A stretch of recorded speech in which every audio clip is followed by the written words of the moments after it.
Hello friends, वापस से स्वागत है एक नई कहानी के साथ। और आज की कहानी बहुत ही इंटरेस्टिंग होने वाली है, तो अंत तक जरूर बने रहें। कमला जी ने अपनी देवरानी आरुषि से कहा, मेरी नज़र में एक लड़का है तुम्हारी पीहू के लिए। अगर उन्होंने पीहू को पसंद कर लिया तो चट मंगनी पट ब्याह करा देंगे। पीहू 26 साल की हो गई है। उसकी साधारण शक्ल सूरत के कारण उसे कोई भी पसंद नहीं कर रहा है। इसलिए मैंने सोचा कि मैं ही लड़के वालों से बात करके तुम लोगों के सिर से बोझ हल्का कर दूं। आरुषि ने पूछा, लड़का क्या करता है भाभी? कमला जी बोली, प्राइमरी स्कूल में टीचर है। 20 से 30 हजार महीना कमाता है। घर द्वार भी छोटा सा है। अब अपनी पीहू को ज्यादा ऊंची ख्वाहिश पालने का हक तो नहीं है। पति के घर में जो मिल जाए उसमें गुजारा करना होगा। हाथ की चूड़ी और मांग भर सिंदूर का खर्चा तो निकल ही जाएगा। अब पीहू हमारी बेटी नायरा की तरह चांद का टुकड़ा तो नहीं है कि जो उसे देखे तो देखता ही रह जाए। नायरा की सुंदरता से मोहित होकर उसके ससुराल वालों ने उसे बिना दान दहेज के देखते ही पसंद कर लिया था। इसी सुंदरता के पल पर देखो आज कितनी सुखी है। मेरी बेटी अपने ससुराल में राज करती है। बड़ी बड़ी गाड़ियों में आना जाना, बड़े बड़े लोगों के बीच उठना बैठना, गहने और महंगे कपड़ों से सजी मेरी बेटी एकदम महारानी लगती है। अब ज्यादा क्या बोलना, मेरे ही नजर न लग जाए। मेरी बेटी को बड़ी मुश्किल से रिश्ता लाई हूँ पीहू के लिए। हाँ में ही अपना फैसला देना। इससे पहले 4-5 बार लड़के वालों ने पीहू को देखते ही रिश्ते से इनकार कर दिया था। कमला जी ने कहा, पीहू के माता पिता कमला जी की बातें चुपचाप सुन रहे थे। कमला जी और आरुषि जी दोनों एकदम साधारण परिवार की बहू थी। रिश्ते में देवरानी जेठानी थी। कमला जी की बेटी नायरा जो बहुत खूबसूरत थी और घर पर छोटे बच्चों को ट्यूशन पढ़ाती थी। पढ़ाने का उसे बहुत शौक था, पर बड़े घर का रिश्ता आया तो कोई कारण ही नहीं था। इनकार करने का चट मंगनी पर ब्याह हो गया। कमला जी तो बड़े घर में बेटी ब्याह कर बावरी हुई जा रही थी। कमला जी को विश्वास ही नहीं होता था इतने अमीर घर का रिश्ता उनकी बेटी के लिए आया है। नायरा अपनी बड़ी कार में आती तो मोहल्ले के बच्चे बड़ी कार को छूकर भाग जाते। ड्राइवर बच्चों को डांट कर भगा देता। कमला जी और उनके पति मोहल्ले में अपनी इज्जत देखकर गर्व करते थे। हर वक्त बेटी की संपन्नता के गुणगान करती। यहाँ तक तो ठीक था, पर अपनी बेटी की किस्मत के आगे किसी को भी नहीं समझती। अपनी देवरानी की साधारण शक्ल सूरत की बेटी पीहू पर हमेशा तंज कसती। खैर सुमित और उसके माता पिता पीहू को देखने आए। पीहू को देखने के बाद सुमित के पिताजी ने कहा, हमें आपकी बेटी पसंद है। शादी बिना दान दहेज के कुछ करीबी रिश्तेदार और मित्रों की मौजूदगी में होगी। आप लोग ज्यादा परेशान न होइए। शादी में पीहू के पिता द्वारा नायरा और उसके ससुराल वालों को भी निमंत्रित किया गया। अरे बिटिया अकेले आई, दामाद जी साथ नहीं आए। हमने तो 2-3 बार फोन करके उन्हें आमंत्रित किया था। आरुषि जी ने नायरा से कहा, जो अभी अभी अपनी बड़ी गाड़ी से उतरी थी। नायरा कुछ बोलती इससे पहले ही कमला जी बोल पड़ी, इतनी बड़ी गाड़ी में आई है मेरी बेटी, वह क्या कम है? अब हमारे दामाद कोई स्कूल टीचर तो नहीं है कि उन्हें जब चाहो तब छुट्टी मिल जाए। बड़ी कंपनी में मैनेजर की पोस्ट में है। फिर आरुषि जी ने आगे कुछ बोलना जरूरी नहीं समझा, पर नायरा का चेहरा कुछ बुझा बुझा सा लगा। सच्चाई तो यह थी कि नायरा के ससुराल वाले निम्न मध्यम वर्गीय शादी में शामिल होना ही नहीं चाहते थे। 2 साल की शादी में नायरा के ससुराल वाले कभी उसके मायके नहीं आए। पीहू के परिवार में उसके माता पिता और एक छोटा भाई एक बहन थी। उन्हीं के घर से लगा कमला जी का परिवार था। पीहू जब पहली बार मायके आई तो उसके चेहरे की रंगत ही बता रही थी कि वह ससुराल में कितनी खुश है। कुछ दिनों बाद उसके पति सुमित उसे लेने आए। उसकी सास ने यथाशक्ति सबके लिए उपहार भिजवाए। वह उपहार छोटे थे पर देने की भावना बड़ी थी। सुमित भी घर के सदस्य की तरह व्यवहार करता था, न कि मेहमान बनकर रहता। दामाद जी खाना लग गया है, खाना खाने चलिए, पीहू की माँ ने आग्रह करते हुए कहा। आप सबकी थाली कहाँ है? केवल 3 थाली देखकर सुमित ने पूछा। जी पहले आप पीहू और पीहू के पापा खा लीजिए, फिर हम सब भी खाना खा लेंगे। मैं गर्मा गर्म पूरी परोस रही हूँ, आप बैठिए, खाना ठंडा हो जाएगा। आरुषि जी बोली, नहीं माँ, हम सब साथ में खाना खाएंगे। सारा खाना आप बाहर ले आइए, हम सब नीचे बैठकर आराम से हाथ में खाना खाएंगे। मुझे अपना बेटा ही समझिए, कोई दिखावा करने की जरूरत नहीं है, सुमित बोला।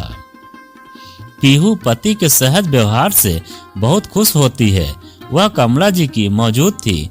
तभी खाना खाने के बाद पीहू अपनी माँ की मदद करने किचन में जाती है। फटाफट बर्तन मांजने लगती है। उसे देखते ही कमला जी ने तंज कसा, हाँ, ससुराल में भी बर्तन मांजने की आदत छुट्टी नहीं होगी। काम वाली तो होगी नहीं, वहाँ तेरे लिए तो मायके और ससुराल की परिस्थिति में कोई अंतर ही नहीं है, इसीलिए मायके में भी लग गई काम में। जी बड़ी मम्मी, ससुराल जाकर भी मुझे लगता ही नहीं कि मैं मायके में हूँ। बिल्कुल अपने घर की तरह लगता है। हर बात की स्वतंत्रता वहाँ भी मेरी सास मेरी माँ की तरह मेरी पसंद का पूरा ख्याल रखती हैं। साथ बिठाकर खाना खिलाती हैं। हम साथ मिलकर सारा काम हंसते बतियाते कर लेते हैं।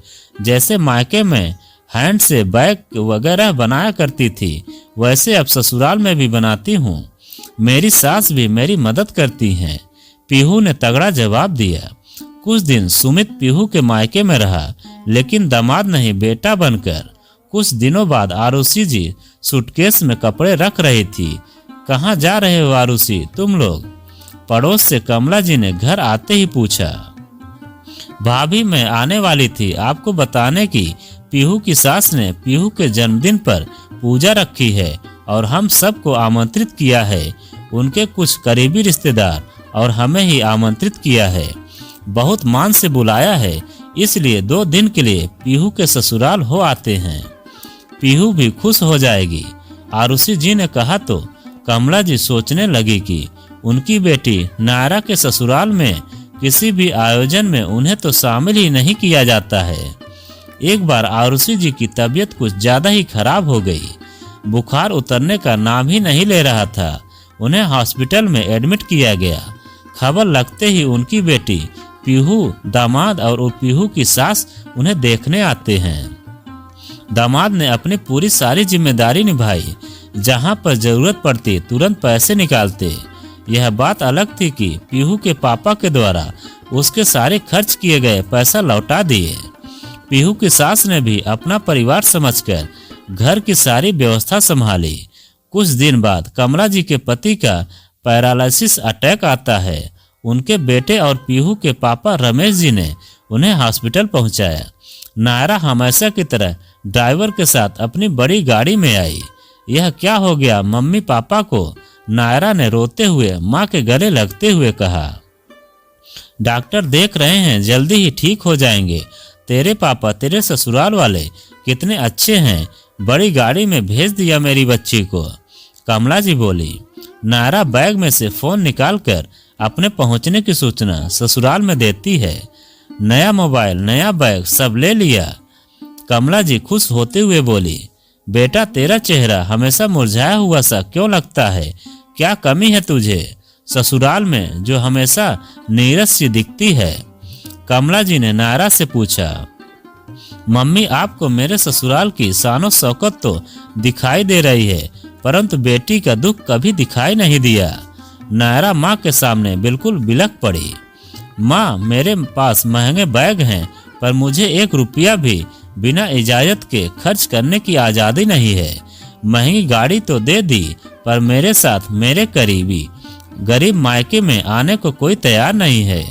मेरे पति को तो छुट्टी पिलाई गई है। ससुराल में जाने से दामाद की इज्जत घट जाती है। आपके दामाद जी तो हमेशा अकड़ में ही रहते हैं। ससुराल में पार्टी आयोजन तो बहुत किए जाते हैं, लेकिन मेरे अपनों को आमंत्रित नहीं किया जाता है। मेरे माँ बाप को मेरे घर आने की इजाज़त नहीं। मेरी पसंद को कोई महत्व नहीं दिया जाता। बच्चों को पढ़ाने का शौक है, लेकिन मुझे इसकी इजाज़त नहीं है। आप हमेशा कहती हैं ना, मेरी बेटी खुशनसीब है और पीहू के भाग में कोई सुख नहीं है। न मायका में पैसा देखा न ससुराल में, पर माँ मैं जानती हूँ पीहू बहुत भाग्यवान है। उसके दोनों हाथों में लड्डू हैं, मायके में भी प्यार और इज्जत, ससुराल में भी। और क्या चाहिए इंसान को? अमीर तब होता है जब उसका पूरा परिवार उसके साथ हो, मायका भी और ससुराल भी। माँ पैसों में बहुत गर्मी होती है, सबसे पहले रिश्ते जलाकर राख कर देते हैं।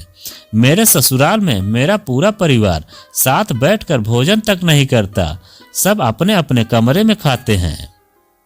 पिता बेटे और भाई भाई में सब में मनमुटाव है। मुझे तो गरीब घर की बेटी होने के कारण महत्व ही नहीं दिया जाता। मेरा बार बार आत्मसम्मान आहत होता है। खाना बनाते समय बात बात पर मायके का ताना दिया जाता है। बहू अपने मायके वालों की तरह कंजूसी मत किया करो। आपके द्वारा भेजी गई मिठाई सीधे ड्राइवर या मालिक को दे दी जाती है। अरे यह भी क्या बात हुई? उन्हें नहीं खाना तो न खाएं, मुझे तो खाने दें।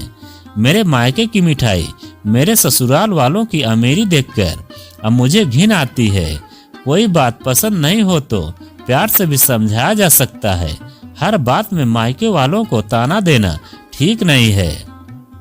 माँ पीहू की पति सही मायने में अमीर है। पीहू के पति चेहरे पर मैंने सच्ची मुस्कान देखी है, क्योंकि उसके पति ने उसे प्यार के साथ साथ सम्मान भी दिया है। साथ साथ उसके मायके वालों को भी दिल से अपना बनाया है। हाँ बेटा, तू ठीक कह रही है।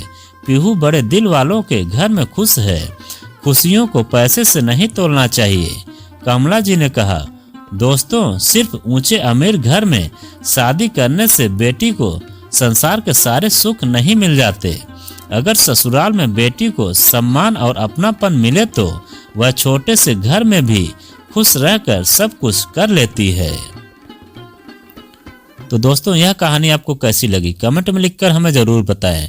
और आप अगर हमारे चैनल पर नए हों तो प्लीज़ चैनल को सब्सक्राइब करें और वीडियो को लाइक ज़रूर करें और एक प्यारा सा कमेंट ज़रूर करें, क्योंकि हम आपके लिए ऐसी ही वीडियो लाते रहते हैं।